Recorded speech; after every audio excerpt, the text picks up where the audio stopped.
Hi, I'm Matt Pierce, host of The Forge, and we've got a great show for you today. We've got Dave Gray, a visual communicator and author of a few really awesome books. We're also talking with Troy Stein, a product manager, about a new mobile app for teachers and educators called Ask3. So get back, sit back. This is a pre-recorded show, believe it or not, but we're on with The Forge.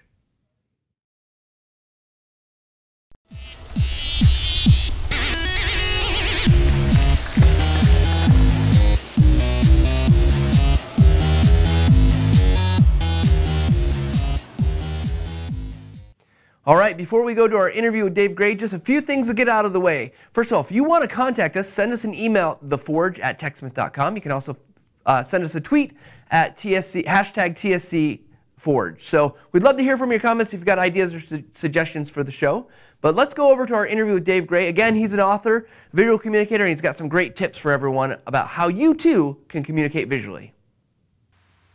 Hi, and welcome. We're with a very special guest today, Dave Gray. Dave is a founding member of VizThink, which is a visual communication thinking organization, but he's also done a lot of other things since then. He's also the author of Gamestorming, which is a great book if you're looking for ways of bringing ideas out of people that you work with. And he's got a new book called Connected Companies, and I'll let him talk a little bit about these things. But we want to welcome Dave to The Forge. Welcome, Dave. Thanks for joining us today. Yeah, thanks for having me, Matt. It's a pleasure to be here. So to get started, Dave, because not everyone probably necessarily knows you or what you do, give us a quick background of who you are and what you do, I suppose. I'm an independent consultant, and I help companies with their change and innovation efforts. And a big part of what I do is help them mobilize and organize the people in their organization and help them connect the dots between the silos and help them get cross-disciplinary work going. And a huge tool that I use for that is visualization and visual thinking. Visualization becomes a shared language when you have people who are, when you try and get scientists and engineers and salespeople and marketers all talking to each other about the future. They can, they all have their various languages and terms and concepts from their disciplines. And one of the best ways that I've found to integrate those and synthesize those ideas is by helping them learn to draw their ideas. And so suddenly everyone's kind of equally, bad at it, and they're all working with something new. But they're also, by drawing their ideas, they make them more concrete, they make them more explicit, and they can better connect and synthesize the different, their different areas of expertise, and they can really start to build powerful pictures of the future. So one of the things that I've watched, Dave, that you've done is this video about visual alphabet, and we'll put a link on this with this so that people can find that. You talked about people are equally bad at drawing, and I think that there's this common conception like, I can't draw, I'm not going to do that, I hate being in front of a whiteboard. So tell us a little bit about the visual alphabet and how that helps people to come to these shared understandings. Yeah, well, so I believe education is a very important thing, and I go back to when I go back and think about my education. I was always a visual learner, so I would draw ideas and I would integrate them and understand them a lot better when I could draw a picture of something. And usually my first attempt at drawing a picture of something was wrong. But what I found was if I could draw a picture, even if the picture was wrong, and I could take it to the teacher, they would fix my picture for me. And so the thing is, if you know a topic, if you understand a topic, for example, if you're a sailor, you can draw a sailboat, because you know how all the pieces are connected, and it may not be a Monet sailboat, but you're going to be able to draw how the things are connected. If you're an engineer who designs bridges, you can draw a bridge. You may not be able to draw a rose or whatever, but you can draw a bridge because you understand it. And I think there's something to me very powerful about using visualization to think and to communicate ideas.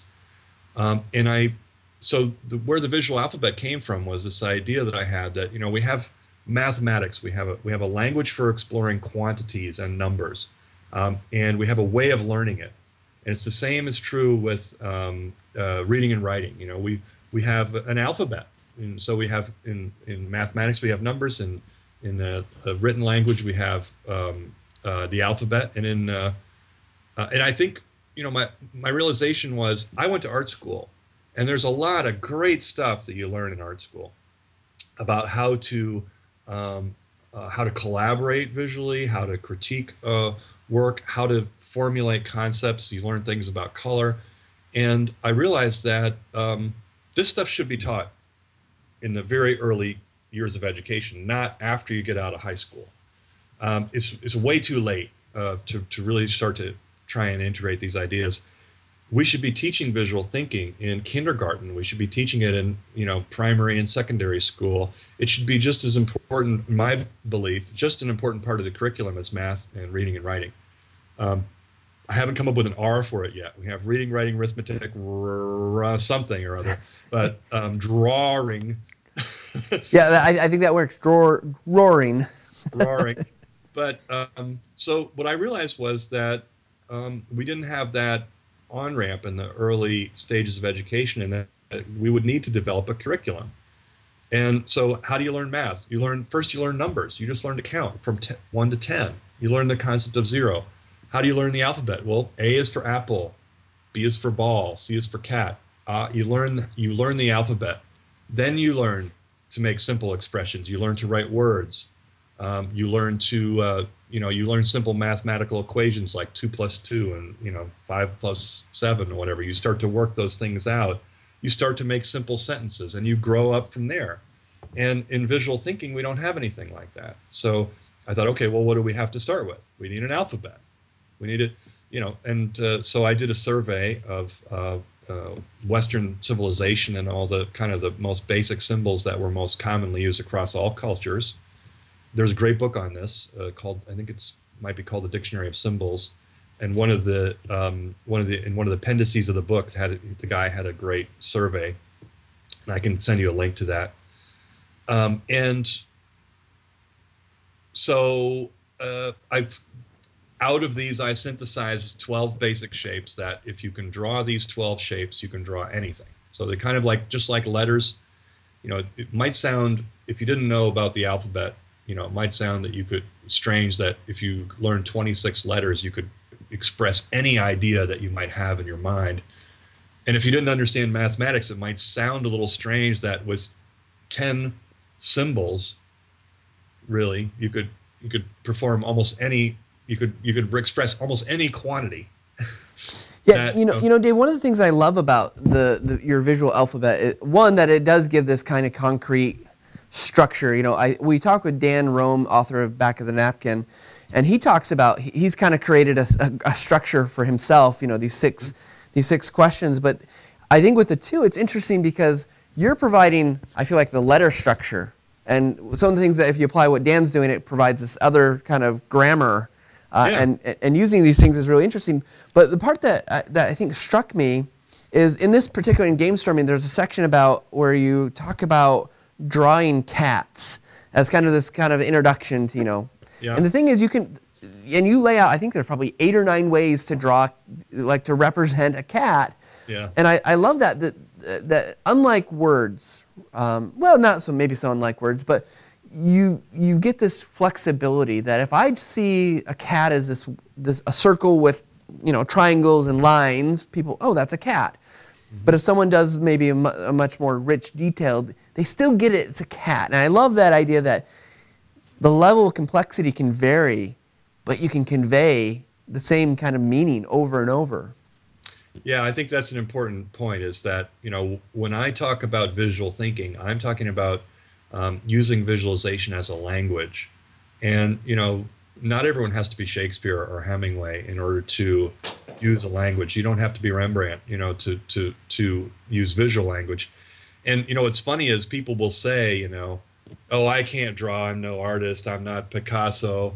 But no one ever says, I can't write you an email, I'm no Hemingway, you know, or you know, I can't make change at the cash register because I'm no Einstein. You know, they don't say those things because we're basically educated a very young age that these are basic skills that everyone, basic literacies that we, want to have in a developed society. And I think that one of my missions is to make this a part of the core curriculum in education, right alongside reading, writing, and arithmetic, because I think it's equally important, and actually has, I think, I'm certain it will improve people's skills in the other domains. If you're better at visualizing your ideas, you're going to be better at writing them, and you're also going to be better at expressing them mathematically.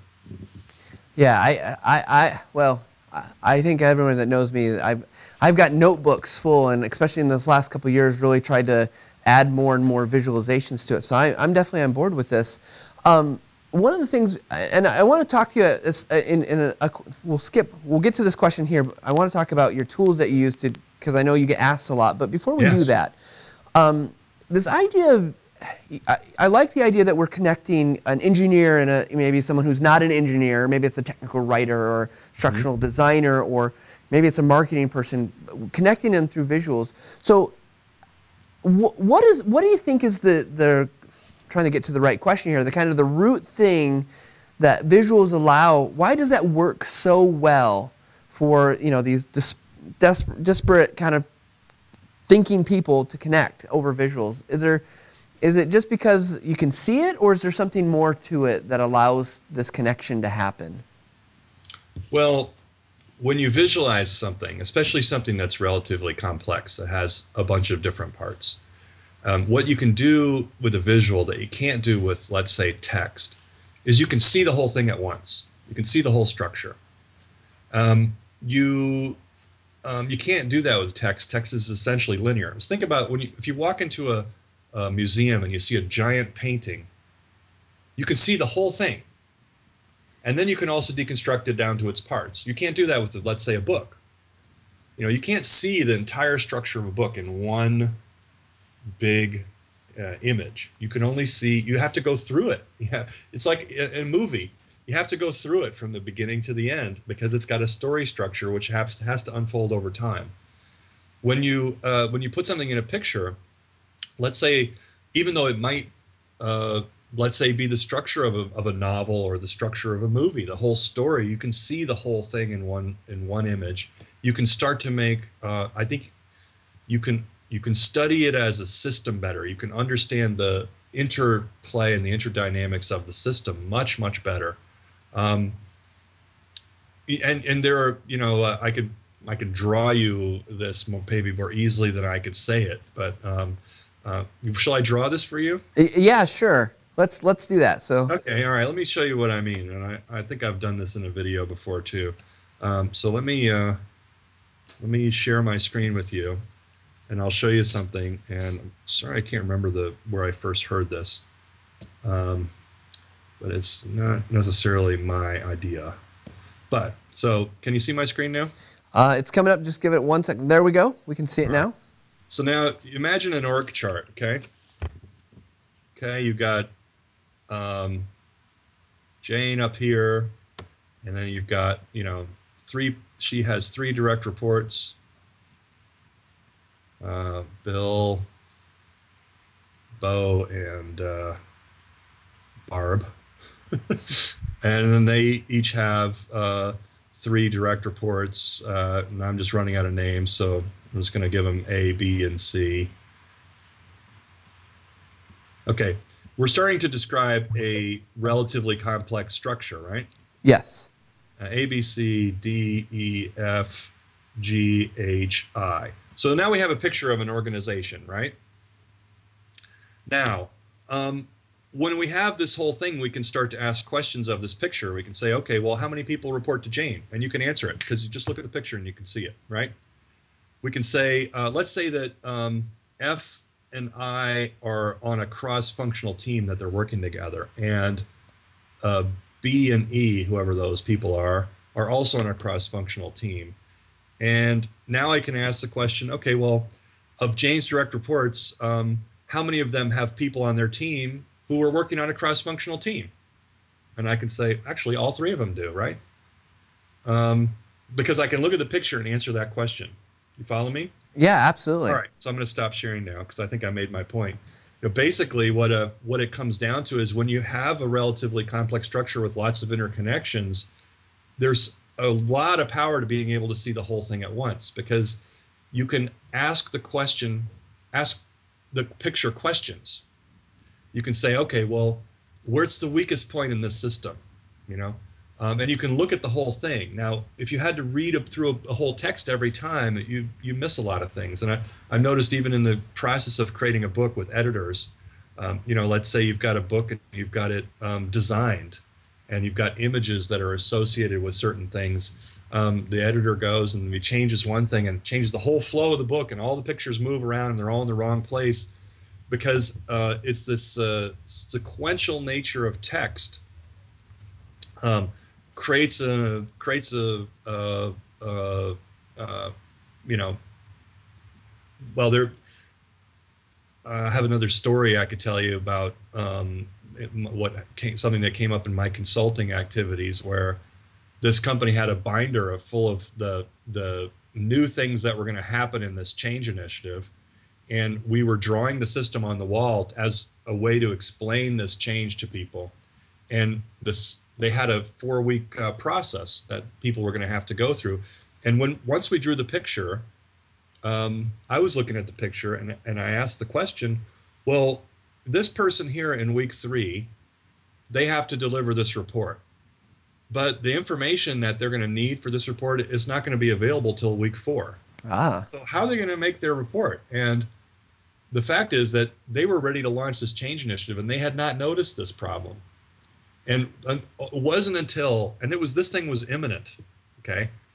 And you know that this was going to be rolled out to a global company, okay? And you know that there were going to be a lot of people asking this question if we hadn't discovered it, you know, early on. They had to actually change the process, but it was only because we drew the picture that we saw these interconnections and these potential problems.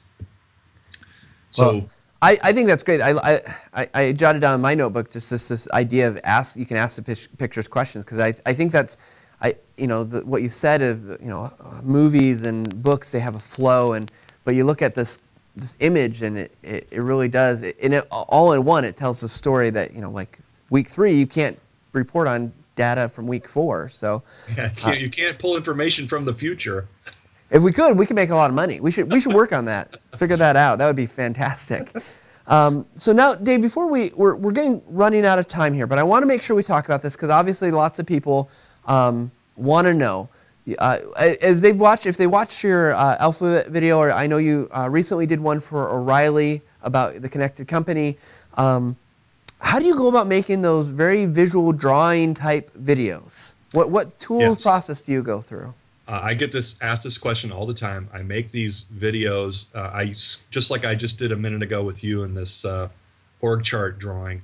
I like to pull up and sketch as I'm communicating ideas, and I think that there's a growing, I know there's a growing interest in people who want to get better at doing this exact same thing. And every time I do a video, someone asks, well, what are the tools that you use and how do you do this? And I think this is as good a time as any for me to kind of share that. And I also think that it's a really powerful skill for communicating your ideas. If you can quickly sketch up a video and put it out to the world, you can communicate your ideas very rapidly. It doesn't take a lot of time. You can start to replace your PowerPoints, you know, with videos, and I think that's a pretty exciting, you know, thought for me. So I will show you. I'm going to share my screen again, and I'm going to talk a little bit about how I do this. So first, I'm going to delete this little drawing, or maybe I'll leave it up there as a starting point. So what I do is I'm using this program called Autodesk Sketchbook Pro. You can probably tell from the screen that it's a pretty big screen that I have here. And I use Camtasia to record it. So all I do is I pull up Camtasia Recorder. And can you see this? Yep, absolutely we can. Okay. And so I've got, you know, basically I've got some kind of image on the screen. That's my starting point. In this case, maybe it's the org chart. What I'll often do is on the screen, I'll write, what is the question I'm going to answer? And what was the question that you had here was, oh, why draw? You know, something like that. Why draw ideas? So I'll have something up there as a title. So that way, when I don't like to do a lot of editing, I like to, you know, push the stuff out there. So that way, whenever there's a initial screen, whoever sees the initial thumbnail for the screen, it's going to explain what the video is going to be about. Right. It's not going to speak, because if I don't do that, then it's just a blank white. And I've done this. My first few I did just had a blank white screen, and it's like, well, there's no thumbnail because it's a white page that I'm starting with. So I start with something like this, and then I'll hit the record button, and I'm going to do this now exactly the way I would do it. I hit the record button, and it gives me a little countdown, and then I just start talking. I say, okay, well, today I'm going to talk about how to draw ideas, because I've got a lot of questions about this, and you know, my friend Matt was asking this question, and then maybe I'll take it off the screen, and then I'll just start, you know, drawing, and I'll, you know, whatever it is that I'm going to draw, I'll draw it, and then when I'm done, if I want to pause, like if there's a knock at the door or something, I could pause it. Then I could, you know, then I'll resume when I'm ready, and then I'm done. And then I just start talking. I say, okay, well, today I'm going to talk about how to draw. And that's pretty cool. And then just go into save and edit. So, or maybe I just go to produce. So so in your process, you don't need you're not, because you're just kind of going one flow, you're talking through it, not a lot of editing necessarily. I will sometimes, because I have this problem of doing umming and awing. Yep. I'll sometimes go through just to edit out the ums and ahs, or if there's a part of the let's say I'm having a conversation with someone when I do it, and we go off on a tangent, I might edit out a big chunk of that. And so I'll just go to produce it, MP4 only, and next, and give it a name, and finish. And then it goes ahead and it makes the video, and then I put it up online. It's that simple. It's really, and I think what's finish. So one thing I think people will ask about is because it's obviously challenging to draw with a mouse, right? Are you using an input, like a tablet, like a bamboo tablet, or some kind of input device? I am. So anyway, there's the final video. It's, 27 seconds long. But that's how easy it is. And this is something I can just go and upload to YouTube and so forth. So I'm going to stop sharing there. Okay. And what would you say? Oh, what do I use? I'll actually show you if you are okay with me moving the webcam. Let's go for it, right? Okay, here we go. Try not to get nauseous, people. So I'm gonna turn this webcam around so you can actually see where I'm working here. I have a big Wacom Cintiq screen, which is awesome. Hey, look at that handsome guy there. Well, you overstated the obvious, but whatever. I have this is a let's see. Well, I'll just hold it up now. Sorry, I'm going to put this back. Excuse me. And I have a little pen. Okay. And so I'm just drawing right on the screen, and it is definitely, this is the Maserati of tools here. But you can also get what's it called? You can get a tablet that's just kind of like a little mouse pad with a pen. Yep. Maybe you could those run maybe $150. So you could get something like that, maybe even $50.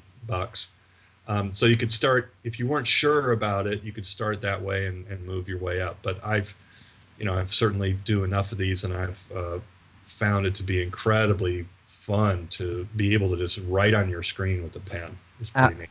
Absolutely, and we'll try to put some links with the post so that way people can find. And I never say it right. Wacom, however they say it. Yeah, whatever. It is. We've actually used some of their products before, and I think they're pretty cool, and they give you some of that same ability without having to get the big screen. So before we go, because we do need to wrap up, Dave. Yeah. So you've got the book Game Storming, which is a great, especially if you want activities and ways to get people to come together and think visually. And then you got this one, the Connected Company, the new one. And I'm sure it's got lots of nice visuals in it to help people see what you're talking about. Full of pictures. Yep. Fantastic. Well, we want to thank Dave. Thank you so much for joining us today and talking about your process, about your visual alphabet. If you want to learn more, obviously check out GameStorming and the Connected Company. You can also find Dave on Twitter. He is also on, I see him on Google Plus quite actively, so if you're into Google Plus, you can go there. And then I'm going to bring up here real quick your website, if I can find it, my doc here. Oh, just davegrayinfo.com. davegrayinfo.com, and we will be sharing that link as well as the link to the visual alphabet, so you can start getting your own visual alphabet put together so you can communicate visually more effectively. Dave, thanks again for your time and joining us, and we're going to move on to our next segment. Thank you, and we'll be right back. Thanks for having me. Bye-bye. All right, we want to thank Dave Gray for his time speaking with us. He is fantastic. Go check out his books. You can always learn more at his website, so go check those out. Next, we got Troy Stein. He's going to show off the mobile app, Ask3. It's some pretty cool stuff, and we hope all you educators out there take a chance to go and download it for your iPad and give it a look. Hi, we're here with Troy Stein, product manager of a new product that we're working on here at TechSmith that we wanted to show off. Troy, welcome to the Forge. Thank you. So Troy, you've been at TechSmith a long time, used to work on Camtasia, so this is a bit of a departure. Tell us a little bit about what you guys are working on. So we're working on an experiment with this application. It's called Ask3, as in Ask 3 before me, so it allows students to ask each other questions and get answers and help with their assignments before they have to turn to the teacher. So this is, from my understanding, this is a model, right, that educators K through 12 use often? Yeah, right. So teachers are generally the purveyors of all knowledge in the classroom, and some of the smart ones out there are trying to have the kids take a little bit more ownership in their learning and a little bit more initiative. So they actually use the term, have you asked 3 before me? And that reminds them to go and ask their fellow students for answers. The only problem is generally when they're at home, they can't do that very well. So we've tried to make that a little bit easier. So unless they have a good friend they can call, or yeah, but even kids don't even call, right? No, but that's the thing, right? So like they don't call. You know, I have teenagers; they don't call, and trying to text your question about geometry just doesn't really work. Right. Okay, so give us a little background here. So we got this concept that we want teachers want the students to ask more. First of all, it's not a computer application. Right, it's on the iPad. So when we are going down this path of testing out this hypothesis and these experiments about can we have the kids engage? By engaging, can we have them learn more, take more ownership, and actually succeed more? We're testing out these hypotheses, and we have to do it in a way that allows them to record their voice, hear things, and do it easily, and to upload. And so we said, okay, what device is going to allow us to test that out first? So we started with the iPad. We'd love for it to be across all platforms, but right now we're just testing it on the iPad. Having good success so far, but this is where we're at right now. Okay, so we got this iPad app. Yeah. So, okay, walk us through the general idea here. So you mentioned about there's these different elements. Right. I want to see how these come together. So take a look. So there's 3 elements on the app. There's the create, there is the bulletin board, and the class. The simplest one is class. When you go and create a class, it gives you a number, and you give it a name. I'll call this mine Algebra 1, and I would give this 5-digit code to my students. Okay. The students don't have to give any email address. There's no private information. They just put in that code, and they put their name in, and boom, they're in the class. Well, that's great, because I know with my kids at home, you know, setting up an email account for them is just a pain. Google says, no, they're not the right age, the privacy laws and stuff like that. And it is nice because we've set this to be private. Anything that happens in the class stays in the class, as well as anything that's inappropriate, the teachers can always delete, the students can delete their own comments and their own content as well. Okay. But fundamentally, you go in and you create a piece of content. We'll do this together. I can just draw on the screen if I want. I can also import a picture from the library. I'll take this one right here. There we go. How about that one right there? I'll zoom in a little bit, and we'll call that good. Somebody getting to work in Boston. Yes, right. Someone going to work in Boston. For those of you who are stuck in a blizzard. So you begin to record, and if, let's say you're going to talk about slope, and obviously that is rise over run, and if this was 4 meters and this was 5 meters, you could work out your equation, blah, blah, blah, blah, blah, right? Right. So I get my low battery warning. I hit save. I'm going to call this one slope, right? And then all I do is I hit the upload button, and this automatically gets sent off. Okay. Now, the other students on their computers, as well as on mine, will... So on their iPads. On their iPads, thank you. It will show up here in just a second that... pull that down. Oop, here we go. There it is. So now on my computer it says, hey, you've got a new one. And by the way, over on this one it says, in your Ask 3. Probably can't see it because we don't have a camera up on it, but it says, your class has a new video. Right there, right? So it comes in and says, hey, you got something new. And then you can go and you click on it. And so you begin to record. And if, let's say you're going to talk about slope. And all right, so now for those of you who are familiar with TechSmith, you know that we can kind of do this stuff already. Yep, a little bit like Screen Chomp. Right, yep. Okay. But the difference is here you can go in and you can say, I thought it was run over rise. And so what happens on this video is you get this threaded conversation. You can have multiple people going back and forth to the point where, whoops, let me go back into the application, to the point where you might find something that looks a little bit like this, where someone imported a screenshot of a PDF and they're doing their video here. Got that equation. And if we do our little math here. So let me get this thing to sync up just a second. So we got these threaded comments. So they stack up. So if I'm a student, I can talk. Oh, there they are right now. Okay, sorry, there we go. So you get something like this where Susie says, hey, can you simplify by dividing 9 by 9 and 12 by 3? Colin says, yeah, but don't forget to multiply by 3. Susie says, huh, I don't get it. And Colin is able to actually not only leave a text comment, but a video comment. And in the video comment, it actually freeze frames what's happening in the video and then allows that person to then draw on top of that video itself. So cool. So the students can actually be much more engaged in just text. Right. So it not only allows them to engage, and especially we've been surprised by elementary and middle school students who have been able to have a voice. They're kind of like now their bigger and older sisters because while they can't be on Facebook, they're kind of doing Facebooky kind of things and they're able to express themselves. And it's super neat that way. But on top of it, you're finding some teachers who are not just using this to help the kids with homework at night, but you're finding some teachers to help themselves in class. So, for example, we have one teacher down in Indiana who knew that her kids always struggled with one topic. You know, I can't remember if it was hypotenuse or what it was, but it was this one subject every year, always struggles. And so what she does is she creates a little video in Ask 3. All the kids happen to have iPads, so this is really for one-to-one iPad situations. Right. She sends it and says, guys, watch this. And she gives them 2 videos to watch, and they can discuss it with each other. Meanwhile, she goes over to the 3 kids that she knows that no matter how many times they're going to watch this thing, they're still not going to get it. And so she then spends one-on-one time with them. So she can bring those 3 up to speed. Meanwhile, the rest of the class is being able to take care of themselves and ask each other questions in class. Very cool. So if I'm a teacher and I'm out there and I want to try this out with my students, maybe we've got a one-to-one iPad program we're doing or looking to do, how do we go about getting this? Just go to the App Store, Apple App Store, and search for Ask3, A-S-K-3. And it's a free download? Free download, both teacher and students. So they can distribute it, get as many as they want. You bet. Give it a go. Very cool. So any other limitations, any other things that they should know about as they're going out to test this, things that you would like them to try or to do? We'd love to hear authentic conversations. So don't tell your kids, you must go and comment on your kids' videos. Let it be authentic. Let it be natural. And then let us know how it works. You can email me at t.stein@techsmith.com or the ask3@techsmith.com, either one. Fantastic. So go out and check out Ask 3. It's very cool. I was like, okay, how do I get my kids' school to have iPads? That might be a different story, but go check it out, and we'd love to hear your feedback. We'll get the email in our blog post, so you can also leave comments there.